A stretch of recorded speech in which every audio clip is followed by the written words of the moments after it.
basically on one of the axes. Okay, either way, we're going to do both horizontal and vertical motion, but we're not going to combine them yet. Okay? So let's talk about first, overall in general, this is the study of mechanics. Okay?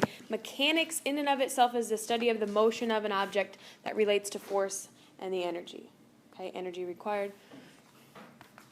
All right, so mechanics, the overall topic is split up into two parts.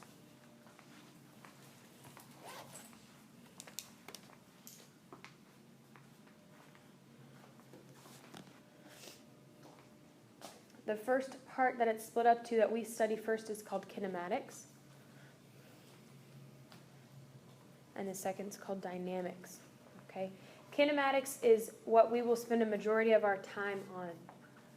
Okay? Description of how objects move. So that has to deal with velocity, acceleration, things like that. Dynamics has to do with more of the forces that go into it. Okay?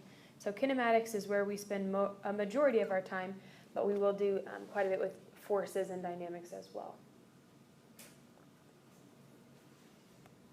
The motion that we are going to look at first, and a majority of the time, is called translational motion. So this is any type of motion without rotation. Okay, so this is simply moving from point A to point B without spinning. Okay, or we don't at least care about the spinning part. In geometry, have you heard the term translate before? Okay, or translation in geometry, especially when you move an object from one place to another, that's where that comes from, okay? This is translational motion, so it's things that don't rotate, okay, or don't spin. We're going to look first at motion along a straight line path. So this is the most simplistic of our motion diagrams and of our motion problems, really.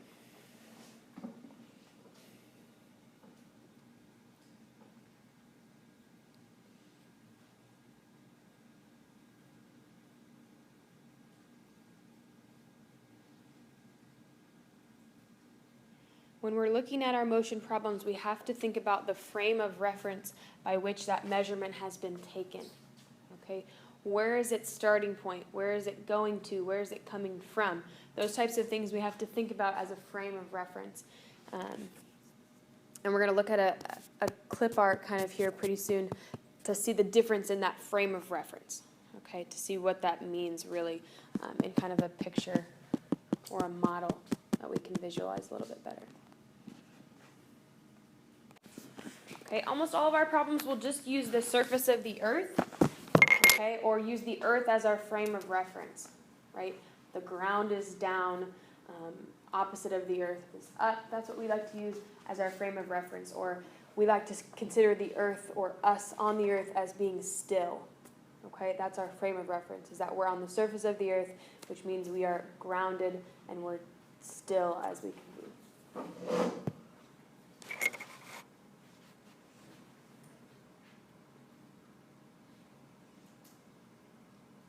Okay, if you're not on the ground, if you're not standing on the Earth's surface, and you're in something that's in motion, that then becomes your new frame of reference. Okay, you have a completely different view of the world when you are in motion. Okay, your frame of reference has changed.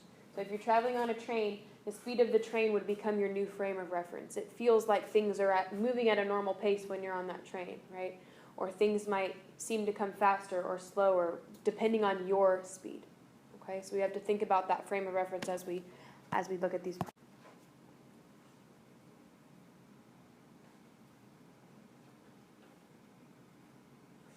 Okay, and when we talk about our motion, we talk about speed or velocity, and we'll look at the difference between those two terms here in just a second. We like to give our motion measurements, okay, or our velocity measurements with a direction and a speed. Okay, so a magnitude and a direction, and we'll talk about those two terms in just a second. But we like to make sure that we include direction along with our speed to go with it. Okay? So you would say, I'm not traveling 50 miles an hour, I'm traveling 50 miles an hour east or north or whatever. Okay, we like to include that direction in there. And we'll see the difference between those two things in a second. Okay, this little guy on the top, okay, he's standing on a truck that's at rest, and this guy's catching the ball that's being thrown at him. Okay, so everything's still at this point except for the ball, which is coming at him. Okay, let's say that it's moving 10 miles per hour. Okay, the ball's being thrown 10 miles per hour. Okay, it would look to him just as if it's moving 10 miles per hour. If in the second diagram the truck starts moving towards him, does he think the ball is going to be coming faster or slower? What'd you say? Who thinks slower? Who thinks faster? I think the ball would appear to be coming at him faster because this truck would be moving towards him and the ball would be coming towards him as well. So he has a different frame of reference there. If the truck's moving away, what would it appear to him? Slower, okay, because it's moving away from him. Okay? Okay, so in physics we use coordinate axes or an origin system to kind of give ourselves some sense of direction in our problems. Okay, I always will tell you to, in your diagram, indicate where the origin is. Okay, most of these diagrams that we do, you pick your origin. Okay, whether you choose to always make the origin or the starting point or your 0 point at the ground, that's up to you. I will always put my origin where the motion begins. Okay, and the way that I indicate my origin is just by putting a little cross, just like you would see at the origin of a coordinate system. Okay, and I will always indicate my origin basically where the motion begins. Okay, and that will make a little bit more sense as we get into problems. But we do like to pick an origin point. Okay, so origin point means time is at 0 and our position is at 0. Okay, 0, 0.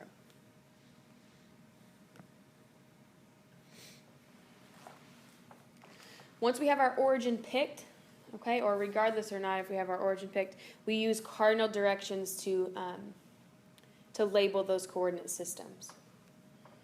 Okay, so can someone tell me what the cardinal directions are? There's 4 of them. What are they? North, south, east, west. Yeah, good. North, south, east, west. Okay, and everyone know where those go on a coordinate system, hopefully? Yeah, we're going to see here in a second.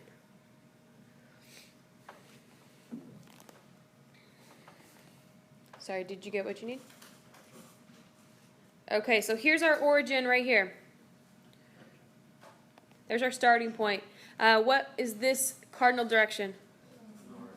North, good. East. Very good, and our last one is west. Okay, those cardinal directions, you will start to get very, very good at reading cardinal directions.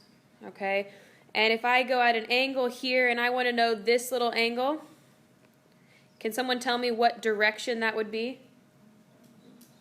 Northwest. Okay, in particular, this angle, if I have a 37-degree angle here, would it be west of north or north of west?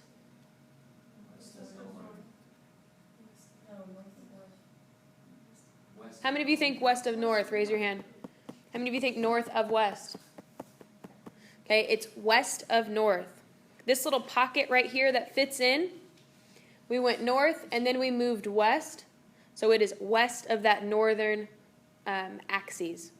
Okay, here's our north axis. We moved west, so it's west of north.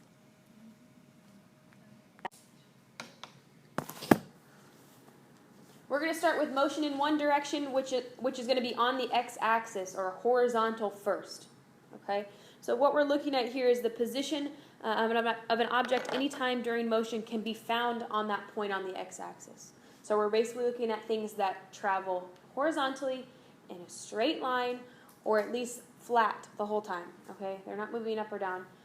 We're going to look at things first that just move very simple patterns. Okay, and we're going to look at the position, their time, and we're going to combine those things to find velocity.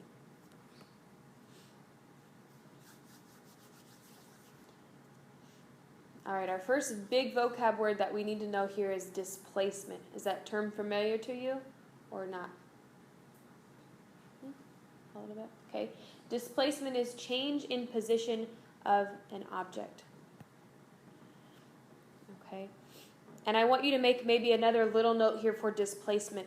Displacement is how far you ended up from where you started. Okay, that's a really important and kind of easier definition, I think, to understand.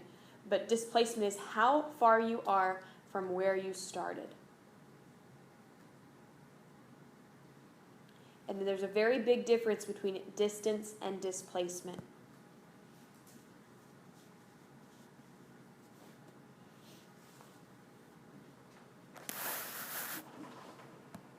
But we're going to look at this, the difference here.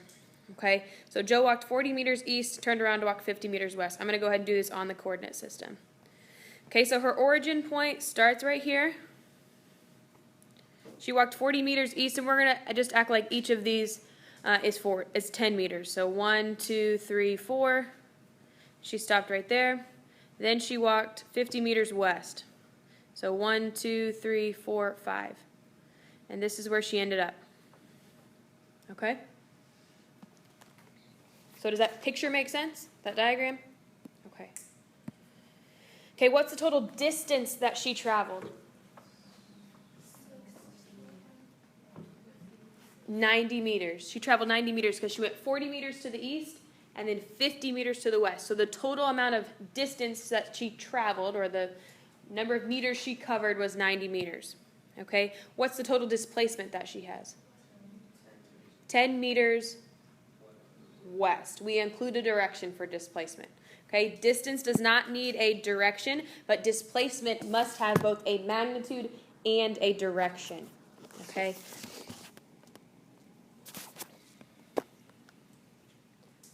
So distance total was 90 meters. Displacement was 10 meters west. Okay? And we say displacement needs a magnitude and direction. In that displacement, this is our magnitude right here. That's the size, okay, or the number. The direction is our direction. Okay? So it must have a magnitude and a direction. So her overall displacement was 10 meters west. But really she traveled a distance of 90 meters. And direction, okay? So vectors right here say are measurements that have both magnitude and direction. And there's lots of different types of vectors that we will look at. Displacement, velocity, acceleration, forces, those are all vectors, okay? They have to have a magnitude and a direction. Okay, so displacement is an example of a vector.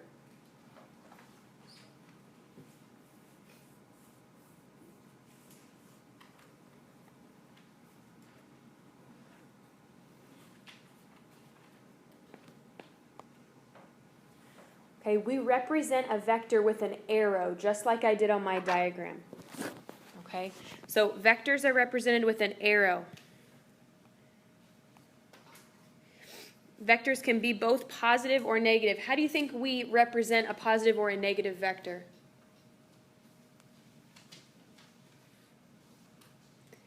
They're just by the direction in which we draw it. Okay, so for a vector that we want to be considered positive, we would draw it in the positive direction. Okay? If we want it to be negative, we draw it in the negative direction. We always consider east to be positive, west to be negative, north positive, south negative. Okay?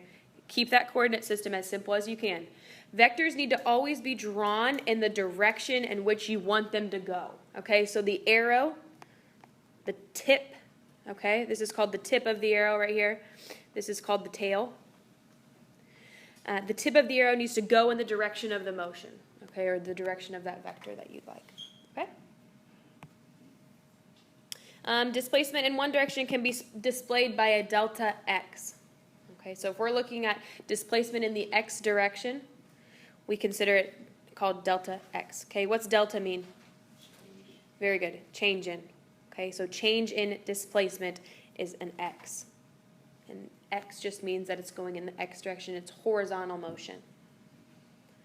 Okay, so if I was trying to look at a change in vertical position, what would I probably call that? Delta y. Very good. Very good. Okay, good. Okay.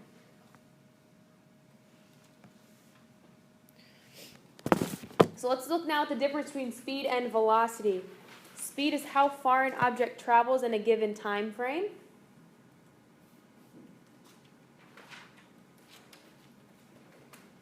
And we just call that basically, or we consider it to be average speed. Average speed is distance traveled divided by time it takes to travel that distance. We will deal with average speed and average velocity almost all the time. Okay. So, for example, if it takes us 4 hours to travel 240 miles, that means they're traveling at an average speed of 60 miles per hour.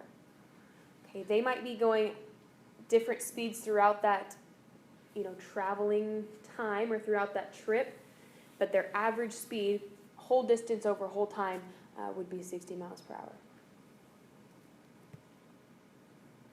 Okay, we could look at instantaneous speed, which tells us over very short distances and very short times. We could look at instantaneous speed, but we pretty much deal with average. Okay? The difference in speed and velocity is that speed uses distance, velocity uses displacement. Okay, so speed uses distance and time, and velocity is a vector, so it uses displacement instead of distance.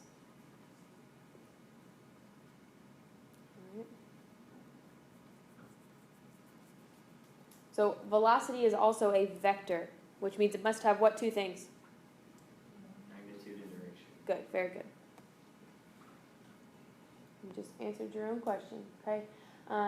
Vectors all need to have magnitude, which in this case would be considered speed and direction.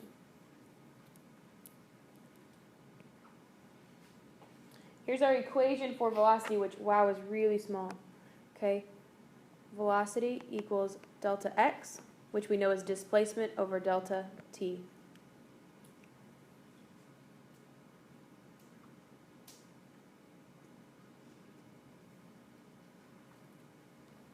So velocity equals change in displacement over change in time. And delta in itself, we said, already means change in, but it means final minus initial. Okay, so you would take your final displacement minus your starting point. Okay, which should be 0.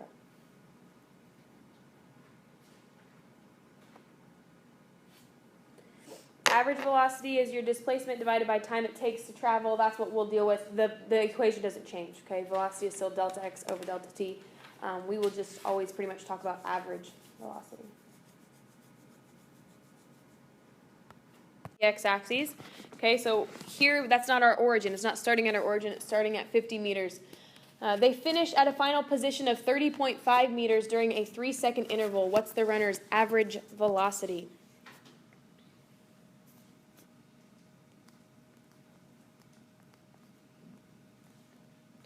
Okay, that's our equation. We have two positions here. We're going to take final minus initial. So that means velocity is equal to final position. Which of those is our final position? Good. So we're going to take 30.5 minus our initial position, which is 50.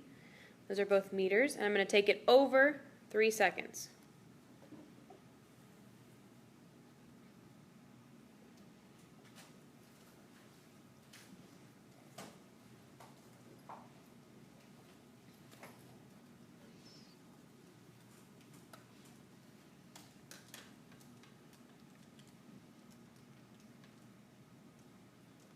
All right, and we get our velocity to equal what?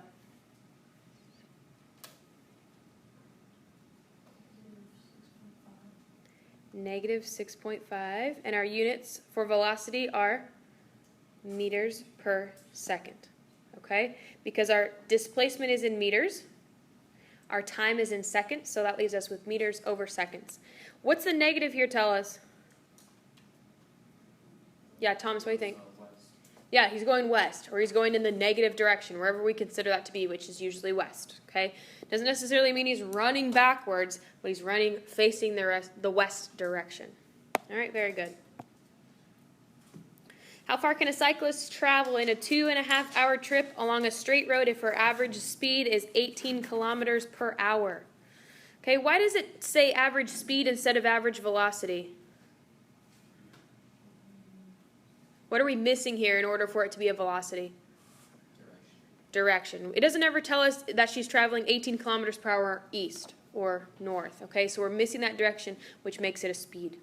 Okay, so here we're going to use the same essential equation, V equals delta x over delta t. Okay, the only thing we're missing is a direction here, but we use the same equation for speed. Speed is still distance over time. Okay, so you could write it like this if you want. S equals d over t. Okay, or delta d over t, that's fine. But we're using the same equation. All right, so here this 18 kilometers per hour is going to be our velocity or our speed. 18 kilometers per hour equals distance. We're trying to find our total distance, and we have 2.5 hours. Do we need to do any unit conversions here? Brad, why not? Because they're both in hours. Very good. Okay, they both are going to be in hours, which means our distance should come out in what? What unit should our distance be in? Kilometers. Kilometers. Very good. Very good.